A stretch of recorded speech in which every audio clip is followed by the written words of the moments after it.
Nous allons vous présenter les différents intervenants de ce soir. Alors, le docteur Vincent Nadeau va prendre la parole. Donc, Vincent Nadeau est notre pharmacien référent sur le programme Pop Training. Vincent est installé à Bécon-les-Granites, donc pas très loin de Nantes. Et il va nous parler de la démarche éducative, comment le pharmacien peut s'impliquer dans le parcours de soins. Ensuite, Sébastien Barbaro, qui est praticien hospitalier au CHU de Nantes, nous présentera l'épidémiologie et la physiopathologie. Puis, le professeur Stalder reprendra la parole sur les bases du traitement. Et enfin, nous terminons la soirée avec le docteur Jean-Marc Chavigny, qui est dermatologue à Nantes. Vous voyez que toutes ces personnes sont des membres éminents de l'école de l'atopie de Nantes, voire membres du bureau du GET, donc du groupe d'éducation thérapeutique en dermatologie que vous a présenté M. Stalder tout à l'heure. Donc merci à tous, merci aux experts qui vont vous faire ces présentations. Vincent, c'est à toi.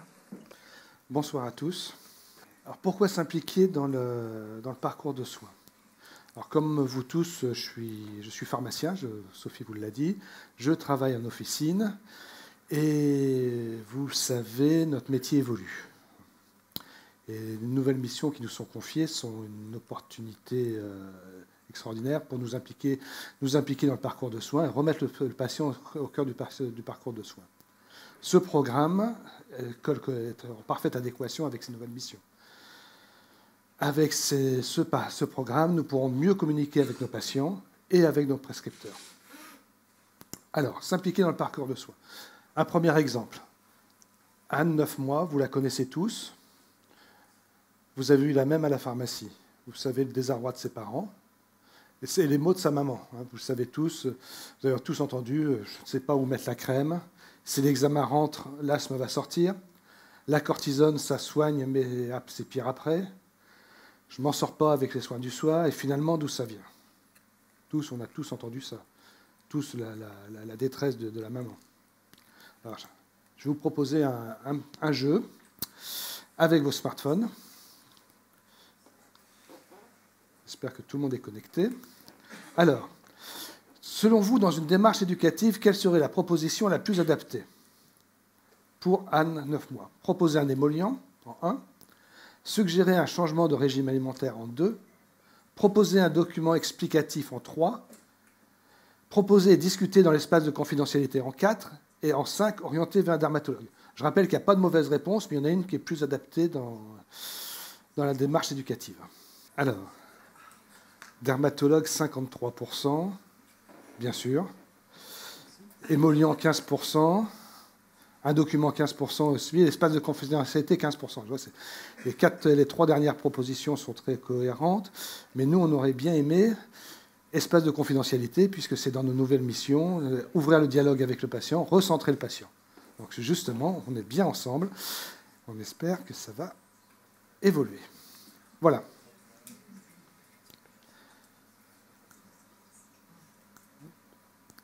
S'impliquer dans le parcours de soins, c'est mener une action centrée vers le patient et nous remettre dans notre cœur de métier. Il faut que le patient se prenne son destin en main, prenne sa maladie au bras-le-corps, pour acquérir des connaissances et des compétences, devenir autonome dans ses soins et améliorer sa qualité de vie. Et surtout, ce n'est pas tenir un discours pédagogique, technico-pédagogique à la mode, qui est incompréhensible et inefficace. Donner une brochure par le biais d'une brochure, c'est pas personnel et c'est pas personnel. Donner des recettes appliquées, là on est dans la morale, on est dans le donneur de leçons. Pourquoi s'impliquer? Les maladies cutanées sont un motif fréquent de conseil officiel, ce sont des maladies chroniques, donc ce sont des patients que l'on voit régulièrement. Les traitements locaux sont fastidieux, lassants, onéreux, on en parlait tout à l'heure, c'est un traitement onéreux, et l'observance est mauvaise, comme dans toutes les maladies chroniques. Comme l'observance est mauvaise, les échecs thérapeutiques sont très fréquents. La surinformation, la désinformation est fréquente, vous avez la voisine, vous avez Google, vous avez le café du commerce, vous avez la postière, tous véhiculent des idées, des informations pas toujours très justes, souvent fausses, Donc il faut à nous de reprendre, de donner des bons messages. Pour qui? Ce sont des porteurs de maladies chroniques qui sont peu observantes, lassitude de traitement, qui subissent le fardeau de la maladie, fardeau psychologique, économique, social. Nous verrons bien avec nos interlocuteurs tout à l'heure, et qui sont souvent en échec thérapeutique.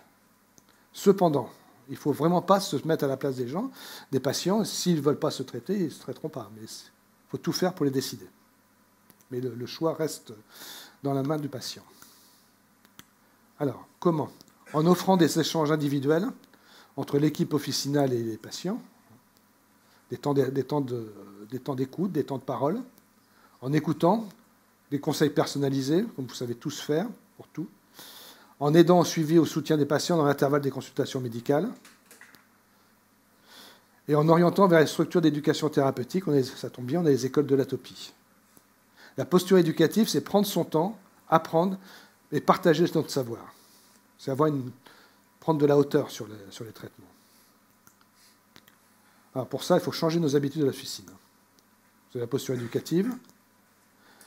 S'organiser dès le comptoir pour mettre en place des formats d'éducation. Prendre son temps, un temps d'écoute, un temps de parole, se mettre en position d'écoute et pas en position de fais ci, fais ça. C'est le patient qui décide. Programmer avec le patient des différentes étapes de son parcours de soins, de prendre son temps, toujours l'écouter, et décider avec lui d'un parcours de soins, et l'accompagner tout au long de son parcours, encore et encore. Nous les voyons très régulièrement, nos patients, les médecins les voient 1 fois par mois, les dermatos 2 fois par an, nous tous les mois. Donc nous sommes vraiment le relais des médecins. Tout ça pour instaurer une relation gagnant-gagnant. Pour le patient devient acteur de sa santé, il prend son destin en main. Il comprend plus qu'il connaît mieux sa maladie. Il est connu et reconnu comme patient, comme acteur de santé.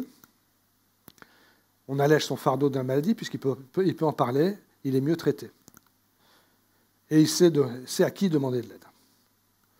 Pour nous sommes pleinement acteurs de santé, nous sommes devenus des professionnels de santé depuis peu de temps. Mais pour cela, il faut acquérir une expertise dans toutes les pathologies chroniques. Il faut savoir écouter et transmettre. Être dans l'empathie. On améliore sa relation avec le patient, on fidélise le patient, et puis pour le business, c'est quand même pas mal. Pourquoi? On sécurise l'automédication. Si on vient vous chercher un émollient, comme on vient vous chercher un paracétamol, on sécurise l'automédication. On sécurise les traitements en connaissant mieux les prescriptions, en sachant mieux expliquer les prescriptions. On évalue les facteurs de risque.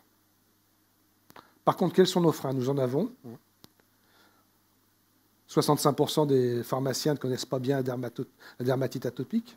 Nous sommes là pour ça, pour mieux comprendre les traitements, mieux comprendre la pathologie. Souvent, il y a une peur des prescripteurs. On n'ose pas les appeler, on n'ose pas les interpeller. Et surtout, le manque de temps. Le temps, ça se prend. On ne vous reprochera jamais assez de passer du temps avec votre patient. Jamais un patient vous reprochera ça. Nous avons non seulement la légitimité, mais le devoir de nous impliquer dans le parcours de soins de notre patient. Alors, nous avons tourné quelques cas comptoirs à la pharmacie. Voilà le premier, sur la posture éducative.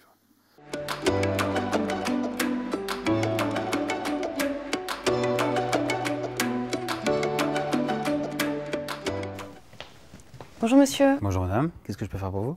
Ben voilà, je viens pour le renouvellement d'ordonnance de vitamine D de mon petit Sam qui a 9 mois. Je vais aussi vous prendre un flacon de paracétamol parce qu'en ce moment il est particulièrement ronchon, il a mal. Je vois bien que ses problèmes de peau le font vraiment souffrir. C'est-à-dire, est-ce que vous pouvez m'en dire un peu plus s'il vous plaît? Bah écoutez, il a des grosses plaques rouges sur les bras, le ventre, le visage, ça le gratte énormément. Ça fait 3 mois que ça dure. Donc je l'ai emmené voir mon médecin qui m'a dit que c'était de l'eczéma et que ça allait passer. Il m'a donné un gros tube de crème. Ça fait 15 jours que je lui en mets. Je suis au bout du tube et je n'ai vu aucune amélioration. Je dirais même que ça empire. Donc avec son père, on est complètement épuisé et désespéré parce que le petit se réveille la nuit en pleurant parce qu'il se gratte. Donc on se dit qu'au bout de tout ce temps, ça aurait dû passer. Donc j'ai regardé sur Internet et j'ai vu que l'eczéma, ça pouvait durer des années. J'ai un peu peur. Non. Vous êtes très inquiète. Ce qu'on va faire, c'est que je vais vous délivrer l'ordonnance et puis après, on va prendre le temps d'en parler, d'accord? Donc, la vitamine D, vous connaissez, c'est 3 gouttes le matin. Le paracétamol, c'est en cas de douleur ou de fièvre, 1 à 3 fois par jour. Ça, vous connaissez aussi. Pour ce qui est des problèmes de peau de Sam, ça ressemble à une dermatite atopique. C'est le terme médical pour dire que c'est une sorte d'eczéma. C'est très courant chez les nourrissons. Ce que moi, je vais vous conseiller, c'est de prendre un rendez-vous chez le dermatologue. Vous en connaissez un peut-être? Ou je peux vous orienter si vous voulez? Non, je vous remercie, j'ai déjà un dermato, je vais l'appeler pour prendre rendez-vous rapidement. Parfait. Comme ça, il va pouvoir vous donner ce qu'il faut pour Sam. Rassurez-vous, avec le traitement, ça marche très rapidement. Donc, en attendant le rendez-vous, voulez-vous que je vous donne quelques règles de base? Bah écoutez, je veux bien parce que j'ai un petit peu de temps, donc je ne sais plus quoi faire, donc je pense que quelques conseils seront vraiment utiles. D'accord. Ok, donc vous allez venir avec moi. Je vais vous donner quelques règles d'hygiène et de soins. On va prendre le temps d'en discuter. Et quoi qu'il en soit, après votre rendez-vous, vous pourrez revenir régulièrement et on vous accompagnera dans le suivi de Sam. D'accord? Allons-y, s'il vous plaît.